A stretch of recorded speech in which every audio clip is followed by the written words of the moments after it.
Innovation awaits, where century-old traditions blend with modern innovation. Let's discover the contrasts of Japan. Welcome to Travel Tuesday with Teresa, the ultimate source of wanderlust inspiration. Join the journey led by your host, Teresa Belcher, founder of Honeymoon Islands. Good morning, good afternoon, good evening, wherever you are, whenever you're watching this. I am Teresa Belcher, your host for Travel Tuesday with Teresa. I'm the founder of Honeymoon Islands. And today we're going to explore Japan. And I invited one of my travel partners in Japan to join me. Her name is Fabiola Jimenez. Welcome to the show, Fabiola. Thank you so much, Teresa. Thank you for the invitation. I'm really excited to be here and talk about one of my favorite destinations, Japan. My name is Fabiola and I represent Destination Asia in the US and Canada. I work closely with travel advisors like Teresa, supporting them with ideas. And I'm also the connection to our incredible local teams in Japan who handle all the ground services. So together, we make sure every experience is seamless from start to finish. I've also had the opportunity to visit Japan myself, so I love being able to share not just information, but the real insights to help make each trip special. Awesome. And when we were talking earlier, you told me your story. You're from Mexico originally, and you're coming live from Los Angeles today. Correct. How did you get from Mexico to represent Japan? What is your story? So I was actually a travel advisor for many years, and then I was specialized in Asia. I just wanted to do Asia because I have traveled myself before, and when my travelers come with honeymoons for family trips for one time in Asia, that was great. But the second time, it were other destinations that I wasn't very focused at or very specialized, and then I started giving away my trips to my colleagues. And then I started saying, okay, I now need to focus on what I'm passionate about and I really like. So I started looking for opportunity, and Destination Asia was the best opportunity I could take. Awesome. And I remember you telling me that every time you went to Japan, or Asia in general, you felt like you had a past life there. You felt so connected. Yes, And so that is so true. that's a beautiful story. But I know. if anyone is interested in Destination Asia, they are a B2B company. And what does that mean? B2B means business to business. They only work with travel advisors. Hence, they are my travel partners in Asia, including Japan.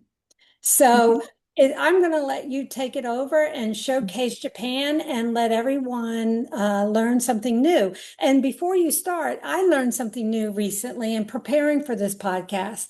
Did you know that Japan has the most Michelin star restaurants than any country on planet Earth? So for all you foodies, Japan is where you want to go if you're into Michelin star fine dining restaurants. So this is Japan.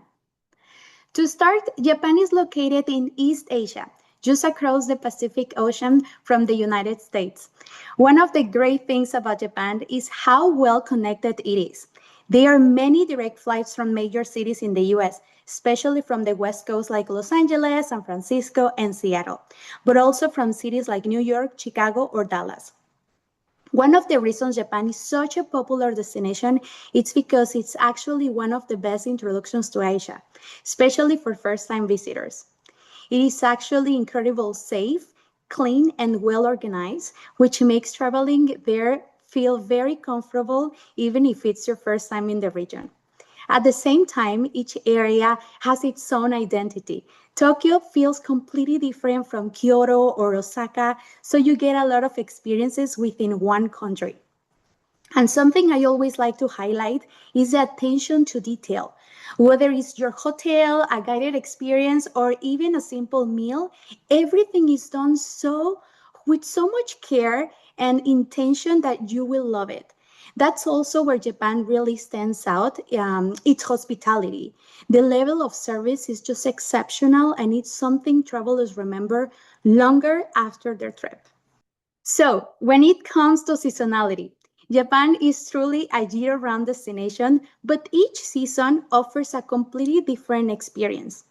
Spring, especially March and April, we all know is one of the most popular times to visit because of the cherry blossoms. The weather is mild and is just a very beautiful time to be in the country. Summer from June through August tends to be hot and humid, but it's also festival season. So you will find a lot of local celebrations and fireworks happening across the country. Around June, it's rainy season. It doesn't rain all day, every day, but the weather can be more humid during that time. And one thing to keep in mind is typhoon season, which typically peaks in late summer and August around September as well. Fall. This is around October and November, and it's my favorite season. It's very pleasant weather-wise. It's not humid, it's not hot anymore, and the autumn foliage is absolutely stunning. Also, let me mention about winter. From December to February is much quieter with fewer crowds. It's great time for winter landscapes, and especially in the north part of Hokkaido, and where you can enjoy the ski season and the hot springs. There are also some busy travel periods that we should avoid, like Golden Week in early May, when domestic travelers are like really traveling around Japan, visiting their relatives. So the relatives, sorry. So definitely we should avoid this season. And this year is happening from April 29 till May 5th. It's just like a couple of holidays that just get together and just happen to be in the same week. So, what really makes Japan iconic is the way it blends tradition and innovation so well.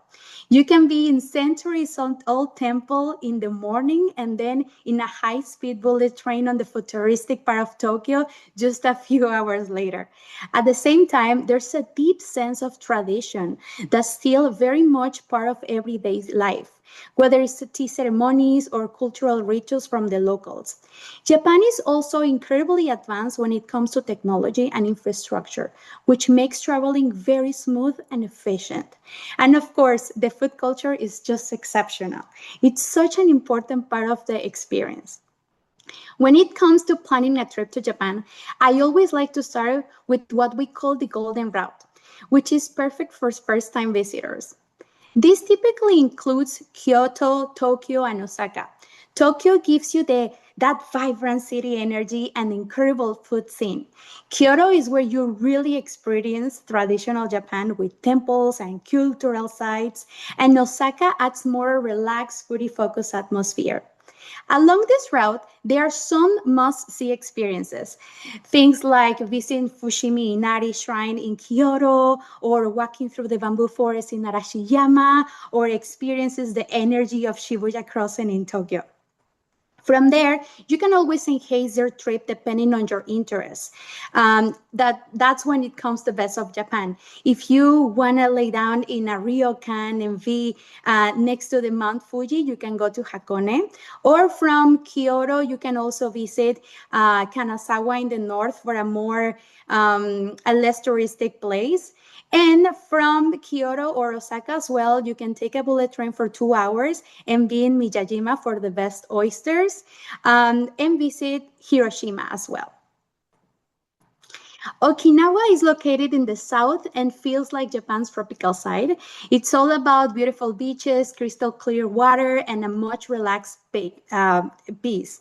It's a great option for travelers looking to slow down and enjoy a more laid-back resort-style experience. On the other hand, Hokkaido in the north offers something completely different. It's known for its nature, wide open landscapes, and cooler climate. So in the winter, it's a top destination for snow and winter sports. In the summer, it's great for outdoor activities with more comfortable temperatures. One of the most special experiences you can have in Japan is staying in a ryokan, which is a traditional Japanese style inn. It is very different from a typical hotel stay. The focus is really on hospitality, simplicity, and creating a cultural experience. Remember to take off your shoes and wear the slippers. This is very important etiquette when you go to a ryokan. Rooms usually have tatami mat flooring, sliding doors, and instead of a bed, you will sleep on a futon that's prepared for you in the evening. Rooms and guests are served seasonal and multi-course meals, every reflective and in the region, and all the ingredients are very like farmer source and all that. And in many ways, it feels like staying in someone's home. It's very personal, very peaceful, and great way to connect with Japanese culture in a more authentic way. Onsens are a big part of Japanese culture and are all about relaxation, wellness, taking time to slow down. Typically, they are separated by gender, so they are different areas for men and women. Before entering the bath, there's a full washing routine, which is part of the experience and something I always like to guide travelers through, so they have the confidence and it is more comfortable for them and they are prepared for this experience. It might feel a little bit unfamiliar at first, but once you experience it, it becomes incredibly relaxing and memorable. Some do's, take off your clothes in the entrance changing room and leave it there. Be respectful and keep your voice down. Some don'ts, do not use your phone or take photos. Do not enter the onsen wearing underwear or swimsuit.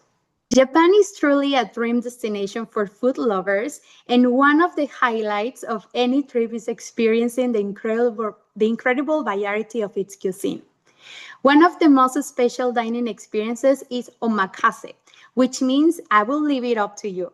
You're going to be seated on a counter and the chef prepares each piece of sushi right in front of you, serving it one by one. There are a few simple etiquette tips, like eating each piece in one bite, usually right after it's served, and often usually with your hands instead of with chopsticks. And it's best to avoid adding extra soy sauce or any ginger or anything else because the chef has already seasoned it with everything perfectly.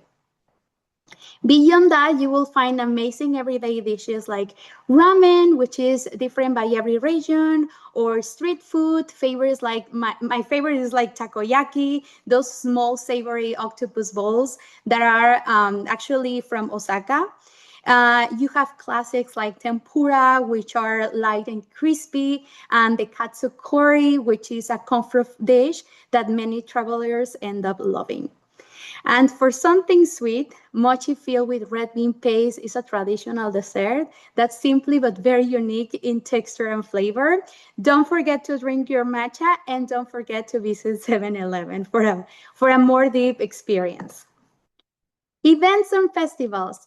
More than ever, sports events are very popular nowadays.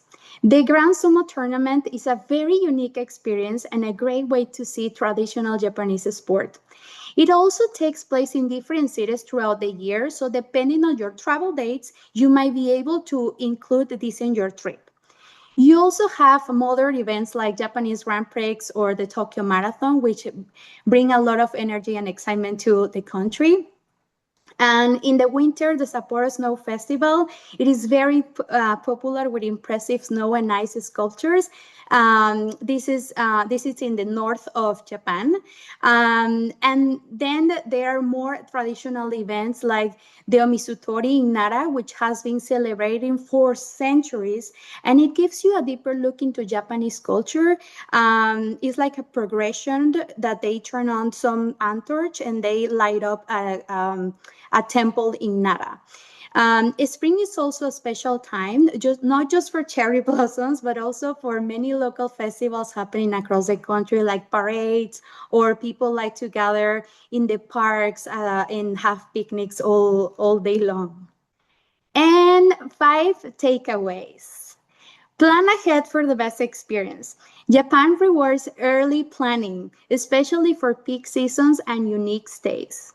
Second, Japan is the perfect introduction to Asia.